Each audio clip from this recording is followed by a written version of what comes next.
para mais um videozinho dessa série Enem e outros vestibulares, que com certeza vai ser de uma ajuda muito grande para você alcançar o seu objetivo, alcançar o teu sonho. Então vamos lá, hoje eu vou falar dos metais.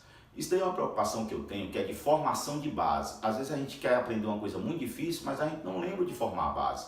Então primeiro eu vou fazer um exercício contigo aí. Fecha teus olhos e pensa na tabela periódica. O que é que tem mais na tabela periódica? É metal? É semimetal ou é ametal? Aí pensa. Agora olha para a tabela periódica. Tabela periódica aqui, na minha frente, ela é o astro. Agora eu vou sair de cena. Entra a tabela periódica. Quando vocês olham, você vê primeiro grupo, metais alcalinos. Segundo grupo, metais alcalinos terrosos.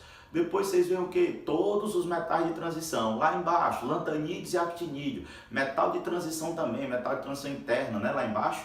Do lado direito ainda tem uns metaizinhos. Então, o grupo dos metais, ele é muito maior do que os outros. Vamos voltar aqui para mim.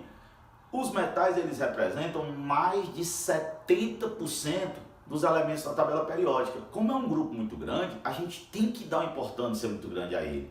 Vamos começar estudando as propriedades dos metais. O que é que se pode dizer sobre os metais? Quando um metal se liga com outro metal, o que acontece ali é que os metais têm tendência de perder elétron. Poxa, se eles têm tendência de perder elétron, ligou o metal que quer perder com outro que quer perder, ninguém vai ganhar. Então eles afastam um pouquinho os elétrons, formando uma nuvem de elétrons. É o modelo da nuvem de elétrons ou do mar de elétrons. Isso é a ligação metálica, caracterizada por esse mar de elétrons, esses elétrons livres. Então todos os metais têm elétrons livres. Vamos às propriedades.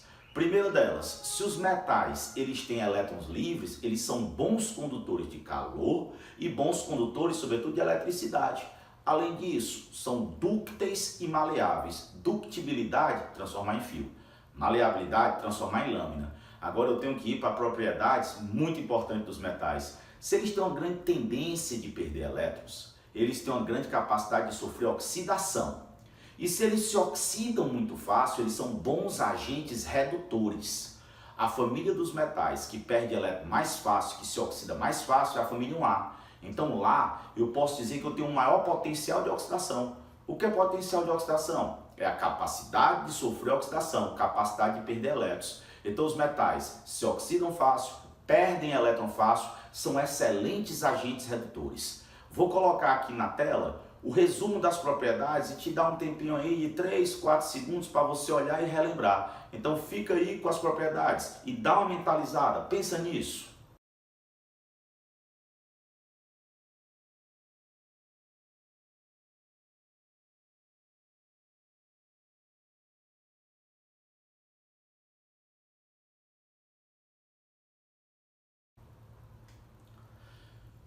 Beleza, deu tempo aí, pensou, viu as propriedades, relembrou, agora vamos para frente. Quando a gente tem esse grupo tão vasto, a gente tem muita coisa para falar dos metais, mas eu vou destacar 3. Eu vou destacar 3 metais que têm uma importância hoje na nossa vida muito grande. O primeiro deles é o ferro. O ferro, à distância, é o metal mais usado pelo homem e ele é muito usado há muito tempo. Galera, o ferro é obtido a partir da hematita, Fe2O3, que é o minério de ferro. E essa obtenção ela é feita num forno que a gente chama de forno de coque, que é com carvão. Você coloca a hematita, o carvão, obtém o ferro e obtém lá o monóxido de carbono, às vezes outras substâncias, mas principalmente o monóxido de carbono. O ferro, quando ele se junta com o carvão, ele forma a liga metálica mais usada de todas, que é o aço. Então a gente não pode esquecer o que é aço. É ferro mais carbono. Usos do ferro, um dos principais, sem dúvida, é a construção. A gente sabe que o concreto armado, por exemplo, ele precisa demais do ferro, entre outras coisas, né? Então o ferro é muito usado. Ele é resistente à tração, ele é um metal que não é muito caro, porque o método de obtenção não é tão complicado. Agora, o ferro também tem problemas, como tudo tem que ter problema, né? Qual é o problema dessa porcaria, desse ferro? Cara, ele se oxida com facilidade. Facilidade, claro que não é também de uma vez, ele se oxida rapidamente. Não, mas ele se oxida. Então tem que proteger contra a corrosão. Quais são as duas principais maneiras? Tinta. A gente sabe que tem tintas baratas, tintas que são porcaria, mas tem umas tintas, tipo as tintas automotivas, que são super resistentes. Elas impedem o contato entre o oxigênio, a água e o ferro, então a proteção de contato. E a outra maneira é o famoso metal de sacrifício, que cai muito em prova, né? O que é um metal de sacrifício? É um metal que se oxida no lugar do que ele está protegendo, no caso do ferro. Então, os metais de sacrifício para o ferro têm que se oxidar mais fácil do que o ferro, tem que ter potencial de oxidação maior do que o do ferro. Só tem uma observação que às vezes os vestibulares, assim, só de sacanagem, colocam sódio como metal de sacrifício. Gente, o sódio não é um ótimo metal de sacrifício porque, embora ele perca elétron muito fácil, em contato com a água ele pode explodir. Então você até que vai proteger o ferro, mas a que custo? De uma explosão, não vale a pena. Então muitas vezes o magnésio é o melhor metal de sacrifício, metais um pouco menos reativos, tá? Se ligue nessa dica aí. Essa história de que os elementos da 1A até podem ser metais de sacrifício, mas são muito perigosos. Então se o cara disser casco de navio, nem pensar em colocar um elemento da família 1A, pelo amor de Deus. Então tá aí o ferro, metal mais usado de todos, principal liga o aço e principal problema a corrosão. Segundo metal mais usado pelo homem, alumínio. O alumínio tem uma característica legal, é o metal mais abundante de todos na crosta terrestre.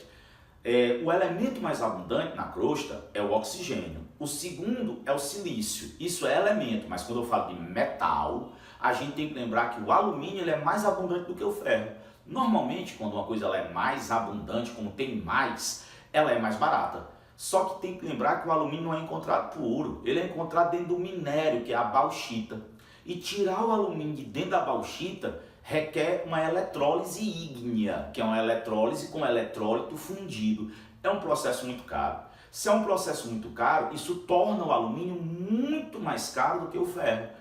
E além do mais, a eletricidade ela só é domada, vamos dizer assim, há pouco tempo, há poucos séculos. Se ela só é utilizada mesmo há poucos séculos, a gente sabe que o alumínio ele é um metal que tem poucos séculos que realmente é utilizado. Já o ferro tem milênios. Então o alumínio ele é mais caro, mas ele é mais abundante. Não esquecer dessa história, que não é uma coisa totalmente contraditória. Expliquei aí por quê. Vantagem do alumínio, metal leve. O alumínio tem uma vantagem muito massa. A oxidação dele é muito difícil. Por quê? Porque ele tem uma película protetora de óxido de alumínio.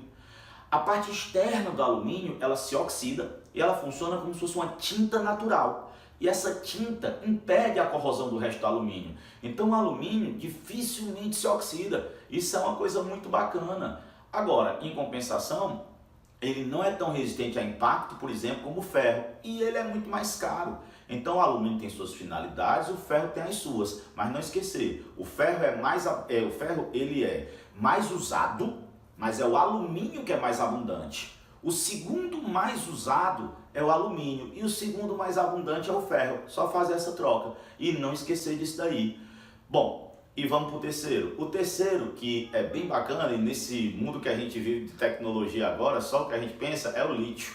O lítio, qual é um dos principais usos dele hoje? Bateria. Quando a gente pensa em bateria de celular, bateria de notebook, bateria de tablet e por aí vai. Baterias de íon lítio, hidreto de lítio. Lítio está sempre ali.